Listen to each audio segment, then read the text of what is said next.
She had a brand on her neck from a cruel master. Cattle Baron set her free. The rope was already around the post when I rode into Harlan's yard. Not a hanging rope, a tether, 12 feet of braided hemp running from the center post of his corral fence to a woman's wrist.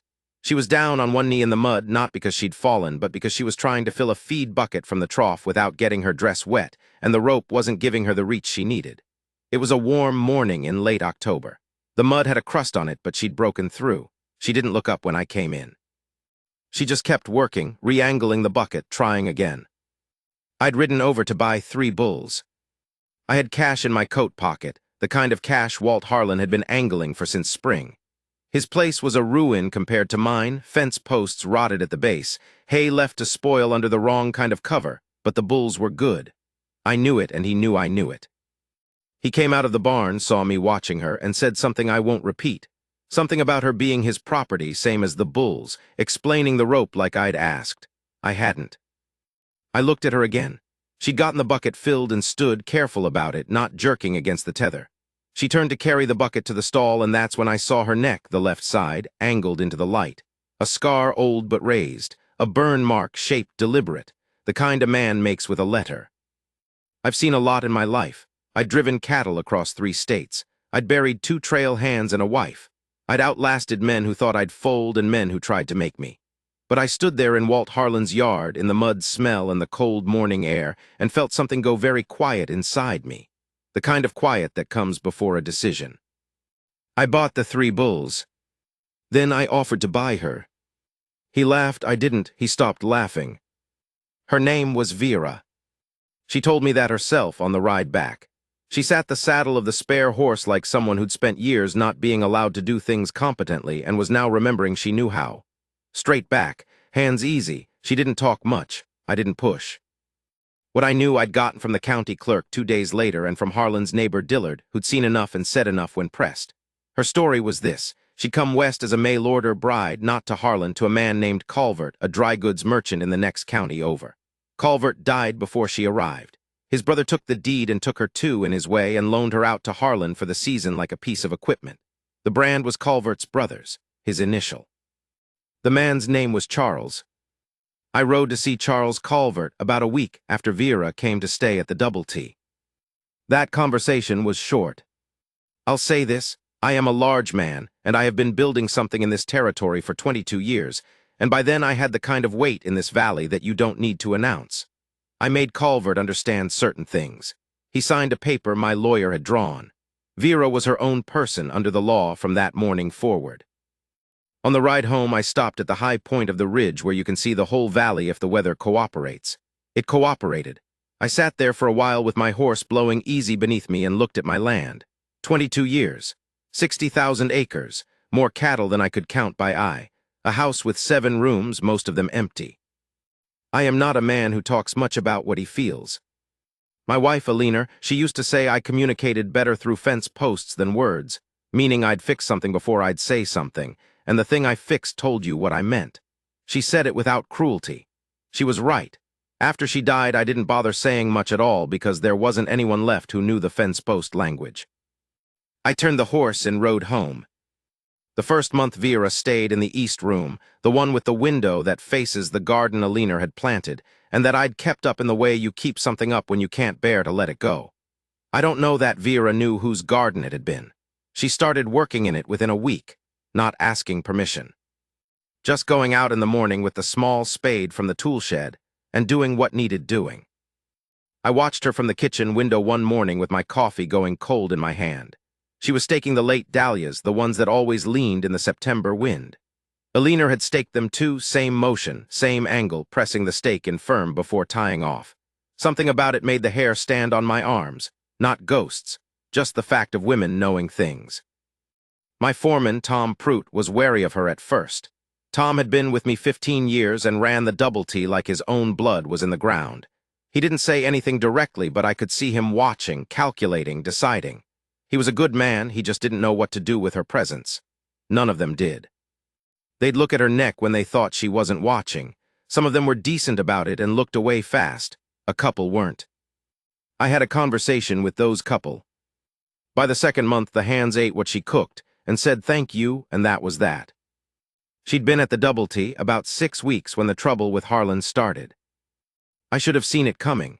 Men like Harlan don't accept the correction of a transaction quietly, especially when the correction comes from someone they consider a rival. He'd sold me the bulls at a fair price, and I'd taken that and also taken, as he saw it, a valuable piece of equipment without paying what he felt was adequate. He'd gotten money. I'd gotten something he couldn't quite put a dollar figure on, and that bothered him worse than the loss of it. He came to the Double T on a Thursday, rode in with 2 of his men, neither of whom I'd trust behind me in a narrow canyon. He wanted to see Vera. I stepped onto the porch and told him there was nothing to see and no reason to stay. He said some things. I let him say them. There is a kind of man who needs to hear himself talk before he can hear anything else, and Harlan was that kind. When he'd finished, I told him quietly that if he came onto my land again for this reason or any reason that I didn't specifically invite him for, we'd have a problem that went well beyond the county clerk. He rode out, his men rode out. I stood on the porch for a while after. The afternoon had gone cold, and there was a smell of snow coming down off the high country. Vera came and stood at the door, not out on the porch, just at the door, and she looked at me in a way that I didn't have words for then. Like she was trying to understand what kind of man I was, and was maybe finding that the category she'd assumed didn't quite fit. I went and saw to the horses. That's what I did. She didn't say much about her life with Calvert's brother. Not directly, not at first.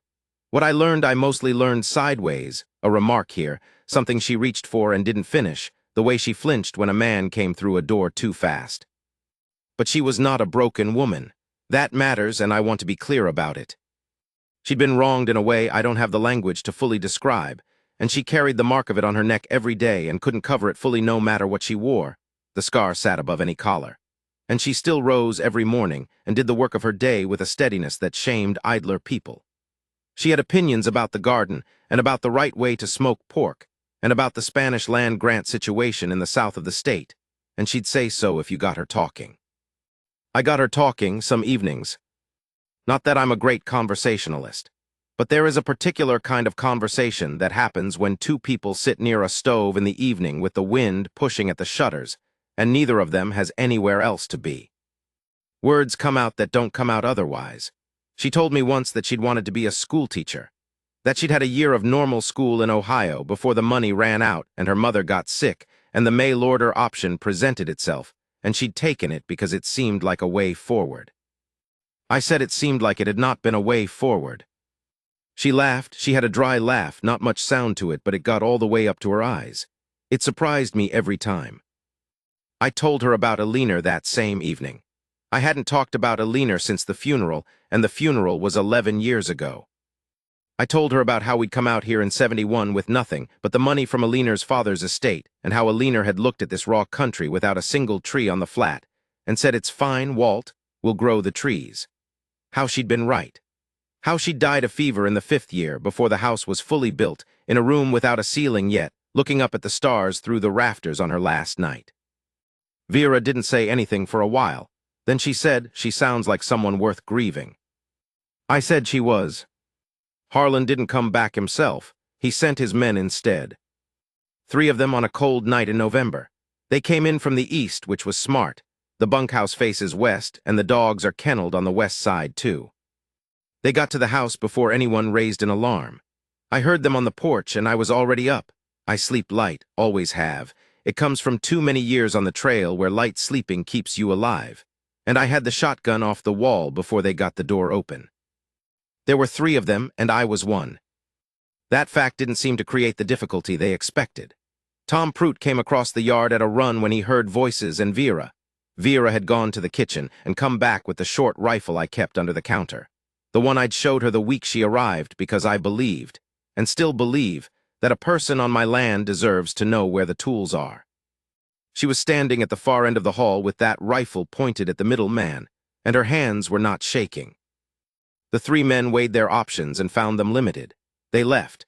I sent word to the county sheriff in the morning and to Harlan directly through my lawyer with numbers on it, damages for trespass, a letter that would become the foundation of a criminal proceeding if any further incidents occurred. Harlan knew I had the money and the standing to make that proceeding happen. I heard nothing more from him. A week later I heard he'd sold out and moved east. Good riddance to him. The morning after the three men came, Vera brought coffee out to the porch where I was standing, looking at the frost on the grass and thinking through what the winter would ask of the herd. She set the cup on the railing and stood next to me. She said, "You could have let them have me." I said, "No, I couldn't." She looked at me for a moment. She wasn't soft about it. She was just steady, looking at me straight. I turned back to the frost on the grass. We stood there for a while, both of us quiet, and the day got going around us, the hands coming out of the bunkhouse and the horses moving in the corral and the whole apparatus of the double T starting up. And I noticed, not for the first time, how much more it felt like something when she was standing in it. The winter came hard. A December storm took 300 head in a canyon pass before we got there to move them out. Lost 2 ranch horses to the cold, and one of Tom Pruitt's fingers to a rope burn in the ice. The house held up. I'd built it to hold up. Deep foundations and thick walls, the kind of construction that costs more up front and pays you back every February. But it was close quarters for weeks when the hands couldn't get to the bunkhouse and slept in the front room. Vera cooked for 17 men for 9 days without once looking strained. I don't know how she managed the logistics of it. I know she sent the youngest hand, a boy named Eli, out to the smokehouse twice for the cured pork that she knew I'd been saving, and I watched her do it and said nothing because she was right to use it. On the 6th night of the storm, when the wind was bad enough that the shutters were cracking, she found me in my office. I was going over the ledger, calculating what the cattle loss was going to cost against what I had in reserve, which was considerable but not unlimited. She knocked, which she always did, and I said come in, and she came in and put a plate of food on the desk without a word. Food I hadn't asked for that I wouldn't have thought to ask for. I looked at the plate and then at her. She said, "You get thinner when you worry. Alina probably told you the same thing." I stared at her. I couldn't tell if she meant it kindly or sharply. She looked back at me with that dry steadiness she had, and I decided it didn't matter. She was right either way. I ate the food. She sat down in the chair across from the desk and watched the fire while I worked. She didn't talk and I didn't talk. Sometime around midnight, she fell asleep in the chair. I put my coat over her because the fire had gone low, and then I went back to the ledger, and the wind pushed at the house, and the house held. Spring came late, but it came. The losses were significant, but not ruinous.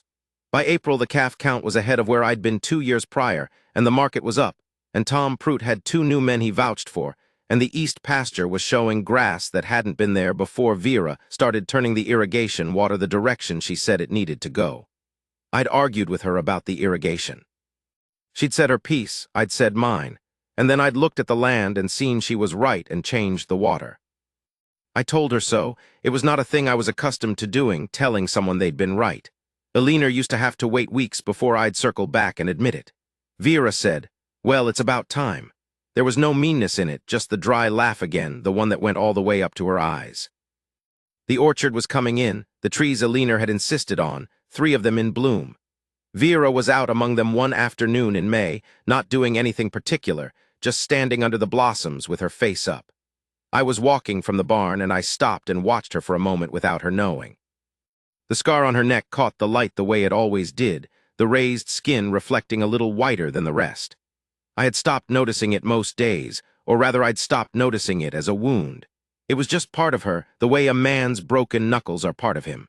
Evidence of a past that doesn't erase itself but also doesn't define what comes next.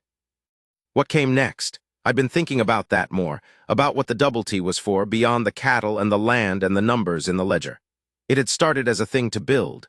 Then it became a thing to maintain. For 11 years since Alina, it had been a thing to maintain. That was all. Standing at the barn door watching Vera under the apple trees, I thought, maybe not anymore. I am not a man who eases into things. I asked her that evening after supper, while we were both still at the table. I didn't make a speech. I told her what I had and what I was and what the double T was, and that I knew she hadn't come west to be property and I wasn't offering property, and if she stayed it would be because she chose to and for no other reason. I told her I was 61 years old and set in most of my ways, and I argued about irrigation. I said she had made this house something it hadn't been in 11 years, and that I couldn't put that better than it was, that she'd done it by being herself, not by trying to be anything for me. I said if she wanted to stay, I would be glad. Then I stopped talking. Vera looked at me for a long time. The lamp was between us on the table, and the light was warm, and I could see her thinking through it. Not deciding fast, because she had never once in all the time I'd known her decided fast, and that was one of the things about her. She said, "I have known men who wanted a woman to be grateful. You want a woman to be there. There's a difference." I said I supposed there was. She looked down at her hands on the table, then back up at me. She said, "Yes, Walt, I'll stay." She reached across the table and put her hand over mine and kept it there. That was all, no ceremony, no declaration. Her hand on mine, warm and plain and deliberate, and the lamp between us, and outside the double T in the May night with everything that was mine, built stone by stone over 22 years, and somehow not enough until right now. I turned my hand over and held hers. We were married in June. Small thing, Tom Prout stood up for me, and a woman from town stood up for Vera, and the circuit judge did the words on the porch. Eli swept the porch beforehand without being asked, which I noticed and didn't say anything about, but I gave him an extra week's wage at the end of the month, and I think he understood why. Word got around the valley the way word gets around. I had not exactly publicized the situation, and I did not publicize the marriage either. But a cattle baron in a county doesn't change his living arrangements without the county noticing. Some of the reaction was what you'd expect, people with opinions about where she'd come from and what she was. Those opinions didn't survive close examination, and I was capable of conducting that examination in terms that a man in this territory understood without needing elaboration. Most people came around, the way people mostly do when the man they're making judgments about has 60,000 acres and 22 years of credit in the county bank. What I remember is this. The day after the wedding, which had been a Saturday, we rode out together on a Sunday morning to check on the east herd. It was the kind of June morning this territory gets maybe 6 times a year, cool still, clear all the way to the mountains, the grass wet from a night rain and the horses moving easy. Vera rode like she'd always ridden here. Maybe like she'd always ridden, period. I didn't know everything about her and didn't need to. We came to the ridge above the east pasture and stopped. Same place I'd stopped alone that first fall, looking out at the valley. She said, "How many head?" I said, "About 3,000 down there, another 4 out north." She looked at it all and nodded. She said, "And you built this from nothing?" I said, "Eleanor helped." She said, "I know, she also grew those trees." We sat up there a while, both horses quiet. The sun was coming up over the far ridge, and it lit the valley gold and then ordinary and then just daytime, the kind of daytime that goes on whether you watch it or not. I'm not a sentimental man. I've said that. I know it's true because I tested it against 22 years and it held. But sitting up on that ridge with the valley below me and Vera beside me and the whole unreasonable fact of the double T real and solid and mine, ours, I thought about what it costs a man to build a thing alone and how long alone goes on and what it means when it stops. It doesn't make him soft. That's what people get wrong. Being known doesn't make a man soft. It makes him more of what he already is, the way good soil makes a tree more tree. You don't change. You just stop wasting so much energy holding yourself up from the inside. Vera pulled her horse around and started down toward the herd, because there was work to do and she knew it as well as I did. I watched her for a second, the way she sat her horse, easy and capable and going where she meant to go. The scar on her neck caught the morning light, that small white line on the left side, the letter that some other man had put there thinking it meant something, thinking it was a claim. It was nothing. She was here on my land, her own woman by her own choice. I turned my horse and followed her down. I'm telling you all this because people ask. They ask what happened to the woman with the brand, because word did get around the whole territory eventually, the way big things do. They ask like it's a story about her. It's not, or it's not only. It's a story about what a man finds out about himself when he finally does the right thing without being sure it is the right thing. When he acts from his gut, and his gut is right. When he puts himself between something decent and the men who want to use it up, and stands there and holds. I built the double T stone by stone over 22 years, and I thought that was what I had to show for my life. And it was plenty, and it was not enough. And I didn't know it wasn't enough until Vera came. Now she's at the kitchen table right now, working her way through the county land survey that came last week, because she has opinions about the south boundary that she's going to share with me whether I want to hear them or not. and I'm going to argue about it, and she's probably going to be right, and I'm going to tell her so in a few weeks, and she's going to give me that dry laugh, and we're going to go on. That's the double T, that's mine. That's enough.